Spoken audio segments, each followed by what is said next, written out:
नमो भगवते वासुदेवाय। ओम नमो भगवते सुदेवाय। ओम नमो भगवते वासुदेवाय। ओम नमो भगवते वासुदेवाय। ओम नमो भगवते वासुदेवाय। श्रीमद् भागवतम प्रथम स्कंद अध्याय 11। द्वारिका में श्री कृष्ण का राजोचित स्वागत। श्री सूत जी कहते हैं, श्री कृष्ण ने अपने समृद्ध अनार्त देशों में पहुंचकर वहां के लोगों की विरह वेदना बहुत कुछ शांत करते हुए अपने श्रेष्ठ पांचजन्य नामक शंख बजाया। भगवान के होठों की लाली से लाल हुआ वह श्वेत वर्ण का शंख बजते समय उनके कर कमलों में ऐसा शोभायमान हुआ जैसे लाल रंग के कमल पर कोई राजहंस उच्च स्वर से मधुर गान कर रहा हो। भगवान के शंख की ध्वनि संसार के भय को भयभीत करने वाली है।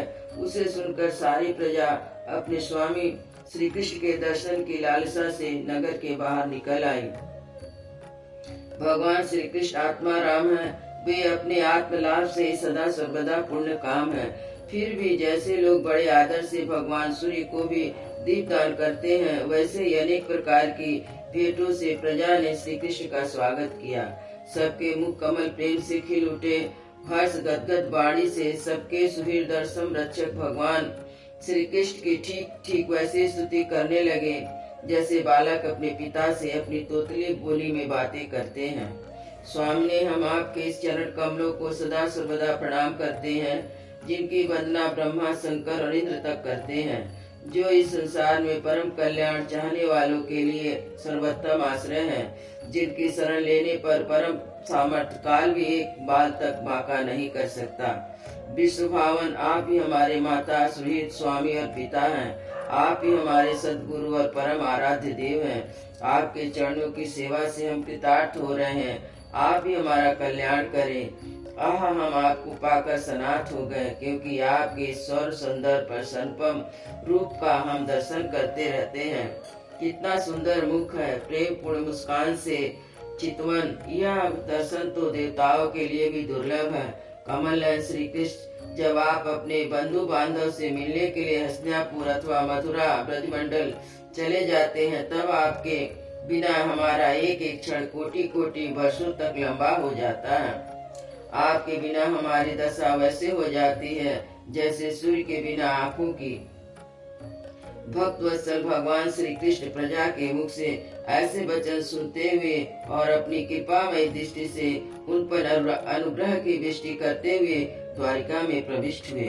जैसे नाग अपनी नगरी पातालपुरी की रक्षा करते हैं, वैसे ही भगवान की यह द्वारकापुरी भी मधु, भोज, दशार, अहर, कुकुर, अंधक और वृष्णिवंश यादव से, जिनके पराक्रम की तुलना किसी से भी नहीं की जा सकती थी, वह भी पूरी समस्त ऋतुओं के समस्त वैभव से संपन्न एवं पवित्र वृक्षों लताओं के कुंजों से युक्त थी। स्थान स्थान पर फलों से पुण्य उद्यान, पुष्प वाटिकाएं एवं कीड़ा बनते। बीच बीच में कमल युक्त सरोवर नगर की शोभा बढ़ा रहे थे।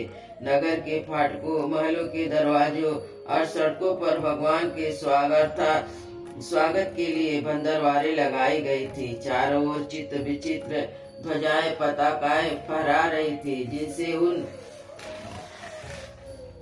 स्थानों पर घाम का कोई प्रभाव नहीं पड़ता था। उनके राजमार्ग, अन्य सड़कें, बाजार, चौके झाड़ बुहार कर सुगंधित जल से सींच दिए गए थे।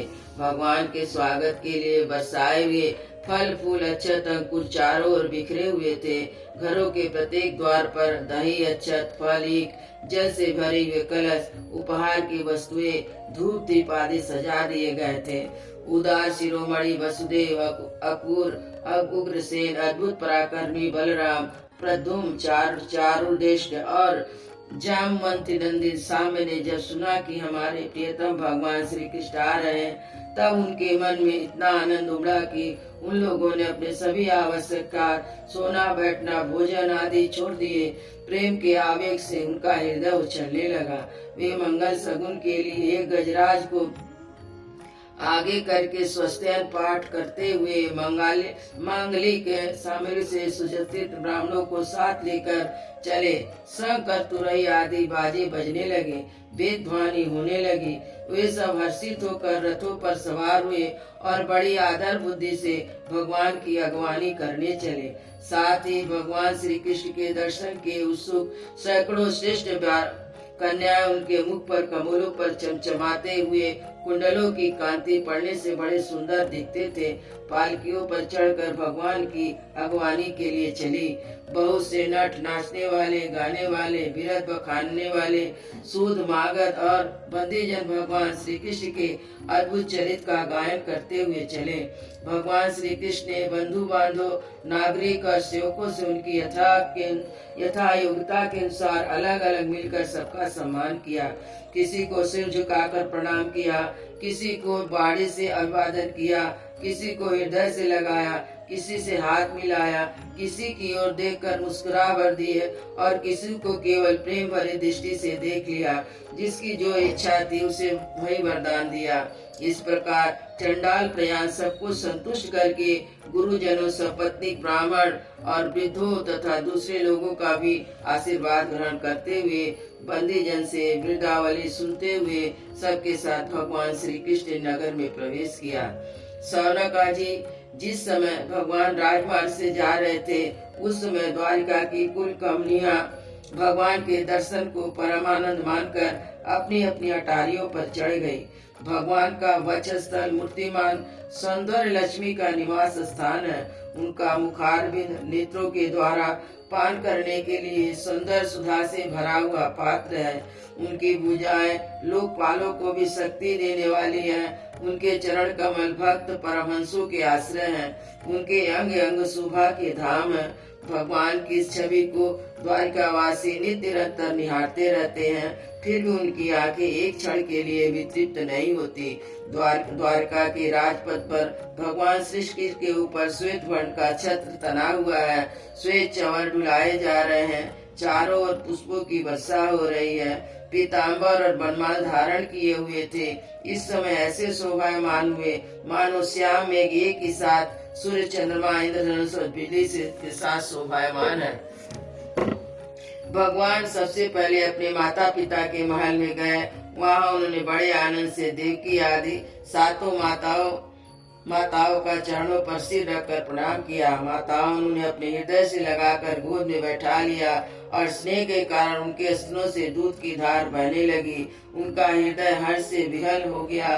वे आनंद के आंसुओं से उनका अभिषेक करने लगी। माताओं से आज्ञा लेकर वे अपने समस्त भोग सामग्रियों से संपन्न सर्वश्रेष्ठ भवन में गए। उसमें 16,000 पतियों के अलग अलग महल थे। अपने प्राणनाथ भगवान श्री कृष्ण को बहुत दिन बाहर रहने के बाद घर आया देखकर रानियों के हृदय में बड़ा आनंद हुआ। उन्हें अपने निकट देखकर वे एकाएक ध्यान छोड़कर उठ खड़ी हुई। उन्हें केवल आसन को ही नहीं बल्कि उन नियमों को भी त्याग दिया जिन्हें अपने पति के प्रवासी होने पर ग्रहण किया था। उस समय उनके मुख और नेत्रों में लज्जा छा गई। भगवान के प्रति उनका भाव बड़ा गंभीर था। उन्होंने पहले मन ही मन फिर नेत्रों द्वारा तत्पश्चात पुत्रों के बहाने शरीर से उनका आलिंगन किया। सौनक जी उस समय उनके नेत्रों में जो प्रेम के आंसू थे झलक आए। उन्हें संकोचवश उन्होंने बहुत रोका, फिर भी विवशता के कारण वे ढलक ही गए। यदि भगवान श्री कृष्ण एकांत में ही सर्वदा उनके पास रहते थे, तथापि उनके चरण कमल उन्हें पद पद पर नए नए जान पड़ते थे। भला स्वभाव से ही चंचल लक्ष्मी, जिन्हें एक क्षण के लिए भी कभी नहीं छोड़ती, उनकी सन्निधि से किस स्त्री को तृप्ति हो सकती है। जैसे वायु बासों के संघर्ष से दावानल पैदा करके जला देता है, वैसे ही पृथ्वी के भार भूत और शक्तिशाली राजाओं में परस्पर फूट डालकर बिना शस्त्र ग्रहण किए ही भगवान श्री कृष्ण ने उन्हें कई अचौड़ी सेना सहित एक ही दूसरे से मरवा डाला और उसके बाद आप भी उपराम हो गए। साक्षात परमेश्वर ही अपनी लीला से इस मनुष्य लोक में अवतरण हुए और सहस्त्रों रमणी रत्नों में रहकर उन्होंने साधारण मनुष्य की तरह पीड़ा की। जिनकी निर्मल और मधुर हंसी उनके हृदय के उन्मुक्त भाव को सूचित करने वाली थी, जिनकी लचीली चितवन की चोट से बेसुध होकर विश्व विजय कामदेव ने भी अपने धनुष परित्याग कर दिया। वे कमनीय कामनिया अपने काम विलासों से जिसमें मन में तनिक भी क्षोभ नहीं पैदा कर सकी, उन असंख्य भगवान श्री कृष्ण को संसार के लोग अपने ही समान कर्म करते देखकर आसक्त मनुष्य समझते हैं कि यह उनकी मूर्खता है। यही तो भगवान की भगवता है कि प्रकृति में स्थित होकर भी उनके गुणों से कभी लिप्त नहीं होते। जैसे भगवान की शरणागत बुद्धि अपने में रहने से प्राकृत गुणों से लिप्त नहीं होती, वैसे ही मूढ़ स्त्रियां भी कृष्ण भगवान को अपना एकांत से स्त्री प्राण भक्ति समझ बैठी थी, क्योंकि वे अपने स्वामी के ईश्वर को नहीं जानती थी। ठीक वैसे ही जैसे अहंकार की वृत्तियां ईश्वर को अपने धर्म से युक्त मानती है। अयोध्या श्री राम लला की जय, वृंदावन बिहारी लाल की जय, श्री गुरु महाराज की जय।